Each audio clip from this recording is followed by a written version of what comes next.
Olá a todos, sejam bem-vindos. Vocês estão no canal Sistema de Ensino Monte Carlo, um canal voltado para o conteúdo de humanas, aproveitado por você estudante do ensino fundamental, do ensino médio, você universitário, você pesquisador, até mesmo curioso da matéria. Não se esqueça de deixar o seu like, o seu comentário.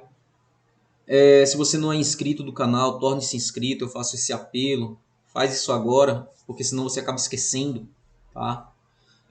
E juntos nessa corrente mostrar para o YouTube as relevâncias dos conteúdos que eu coloco aqui nesse canal, tá? Que é um canal com o objetivo de democratizar o ensino público, principalmente na área de humanas, certo? Conto com seu apoio e desde já agradeço sua audiência. E sem mais delongas, hoje mais um assunto para o nosso módulo de filosofia, tá?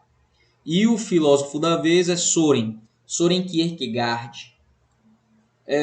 Vamos ver o que esse filósofo defendia, partindo do princípio, como já é de costume, né? Falar sobre nascimento, falecimento e importância.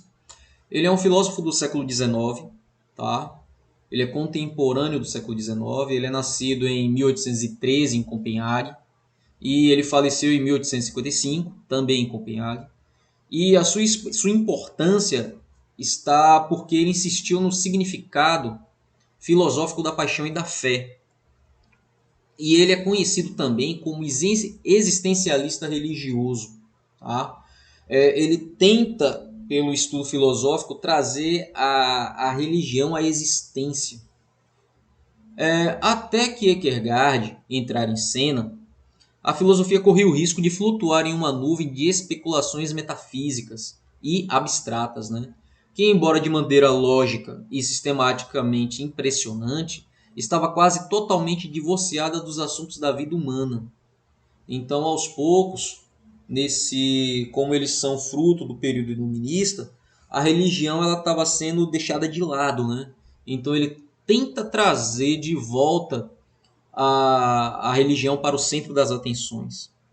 Kierkegaard ajudou a trazer a filosofia de volta à Terra ao insistir que a subjetividade, a paixão, o compromisso e a fé, bem como os seus paradoxos, né, que as acompanhavam, fazem parte da situação humana, que fazem parte da vida humana. É uma necessidade do ser humano se apegar a algo divino, né?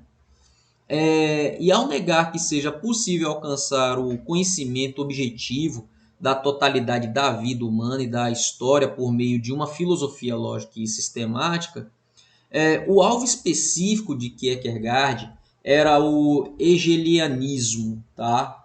O hegelianismo está se retratando a Friedrich Hegel, tá? Tem para mais detalhes sobre o que é que Hegel ele defendia, tem vídeo dele no nosso canal, na nossa playlist de filosofia, só para você ter uma noção e conseguir linkar a fonte de inspiração, né, de Kierkegaard.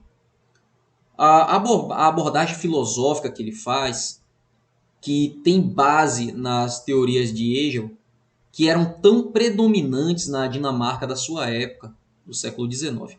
E com sua insistência sobre a necessidade lógica, o hegelianismo era necessariamente falho, porque, com respeito à religião, ele visava tornar Deus e a fé transparentes para a razão, enquanto na realidade eles estão necessariamente além da compreensão racional. Então, é difícil, segundo os estudos de Hegel, que é a inspiração de Kierkegaard, seria difícil explicar a religião sem o auxílio da fé. Tá? E, de fato, segundo Kierkegaard, a esfera religiosa é constituída por arrobo de fé. Simplesmente não é possível apelar para o argumento racional ou a evidência empírica para justificar a crença no Deus homem Jesus, né? Aí se tratando de Jesus, encarnação de Deus na Terra, que paradoxalmente é tanto temporal como eterno.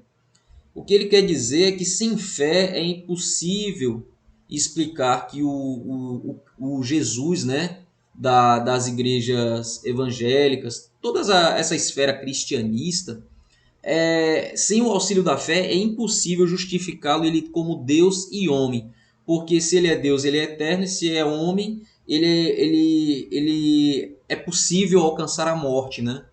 Então, sem o auxílio da fé, essa fé incondicional, é difícil explicar isso. Como é que um Deus ele pode ser Deus e homem ao mesmo tempo? Tudo que está à disposição do crente é um compromisso livremente escolhido com Deus. Em Temor e Tremor, Kierkegaard explica que detalhadamente o que isso poderia significar para a ética, considerando a história bíblica de Abraão e Isaac. Então, se tem toda essa base abraânica, né? Se tem todo esse parâmetro que as escrituras têm como base explicativa para aqueles episódios religiosos, então a fé ela é quase que necessária para explicar tudo isso, porque não existe uma lógica física, não existe uma lógica material para os eventos que acontecem dentro da religião. E tomando por base Abraão, né, o episódio que ele tem em destaque é o episódio em Gênesis, quando Abraão ele tem que sacrificar o seu filho por uma ordem direta de Deus. Deus ordena que Abraão mate seu filho Isaac, e para obedecer a essa instrução, Abraão deve seguir por um caminho completamente afastado do âmbito dos padrões normais de conduta. Isso exige uma suspensão da ética logo de cara, a serviço de um ser superior. Então ele teria que essa fé cega e incondicional num Deus levaria ele a ir de encontro até os atos voltados pela ética. Abraão precisa, nesse episódio, apenas seguir uma ordem que recebeu de cima, que terá como consequência algo que seria completamente inaceitável nos termos da moralidade normal, que seria o assassinato do seu filho, né? O resultado de todo esse episódio todos sabem, né, que Abraão, ele mesmo Deus pedindo para que Abraão matasse seu filho, no ato da execução Deus impede, porque aquilo era Deus, segundo o episódio, ele estava testando a fé de Abraão, mas o que a escritura mostra é que ele estava disposto a ir até as últimas consequências pela fé que ele depositou em Deus. Tá? Então só isso aí tentando justificar como sem fé é impossível explicar a religião. Sem fé seria impossível explicar como as pessoas são tão dedicadas a ponto de cometer coisas que fugiriam até de uma ética normal sem a fé empregada. E dentro da esfera da moralidade, as afirmações morais são baseadas na ideia de que o comportamento pode ser julgado em termos de noções de dever ou obrigação. Talvez aquilo que melhor distingue o dever moral seria o ato de ninguém dever magoar outra pessoa. Isso seria um ato moral. Você não machucar ninguém, você não decepcionar ninguém. E do dever não moral, ninguém deveria perder uma noite de sono. O que isso quer dizer que se você perde uma noite de sono, como exemplo, isso não vai estar afetando ninguém a não ser você mesmo. Então isso não é um ato moral, né? E que a violação do dever moral é considerado merecedora de culpa. Então, se você age por fé dentro de uma religião, mesmo que ele fuja da moral ética, você não estaria com a consciência de culpa. Você não estaria ali julgado pela culpa, porque você teria agido por fé. Assim, algo é moralmente correto quando alguém deve fazer isso, e moralmente errado quando alguém não deve fazer isso, ainda que o comportamento, do modo contrário, justifique sanção. Mesmo que no caso de Abraão, voltando ao exemplo de Abraão, mesmo que ele fosse punido por ter matado seu filho Isaque, mas ele estaria com a sua consciência livre porque ele teria agido pela fé. Não somente não pode justificar suas ações para outras pessoas, como sequer pode justificá-la para si mesmo. Tudo que tem é um compromisso assumido com Deus que é legitimado e autenticado pela sua obediência. A fé religiosa, então, não é uma opção fácil. De fato, segundo Kierkegaard, né, A fé religiosa adequada só pode ser alcançada com grande dificuldade. E se ela exige tanto sacrifício, então por que escolhê-la, né? Então por que seguir essa fé? Então por que seguir essa religião? Por que trazer a religião ao meio do ser humano, né? Já que isso era o objetivo central da filosofia de Kierkegaard. A resposta é que somente pela fé religiosa os indivíduos podem evitar o desespero e o temor e encontrar suas verdadeiras individualidades por meio da liberdade que, paradoxalmente, o compromisso contínuo com Deus possibilita. Então, muitas vezes, o cara ele recorre à religião num momento de desespero, ele achando que ali é a última esperança para ele. Então, por isso ele se joga. Kierkegaard jamais conseguiu grande reconhecimento pela sua obra em vida, tá? Contudo, com a emergência do existencialismo no século XX, o qual colocou o indivíduo no centro da filosofia, a originalidade de sua obra pode ser totalmente apreciada e aí sim ele foi justamente reconhecido como um dos grandes filósofos do século XX.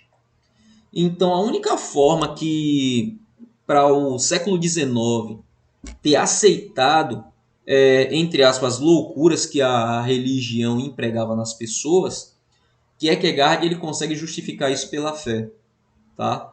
Mesmo que isso estivesse muito claro nas escrituras, mas para os filhos do iluminismo da época, para eles não era tão claro assim.